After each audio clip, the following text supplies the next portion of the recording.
Aí o cara chega na oficina falando assim, amigão, tô com uma batedeira no carro, cara, tá? Tá terrível. Dá pra você olhar o que é aí? Aí olhamos, trocamos o amortecedor, tudo de boa. Colocamos também o outro lado, foi. Aí de repente, dá uma olhadinha mais profunda, olha lá. Ó, olha o tamanho da pedra que estava enroscada aí. Você acha, rapaz, tem cabimento uma coisa dessa?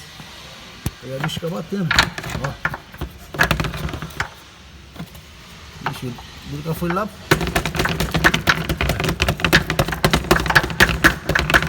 Aí é ferro. Aí tem que ser expert para descobrir, tem que olhar bem direitinho.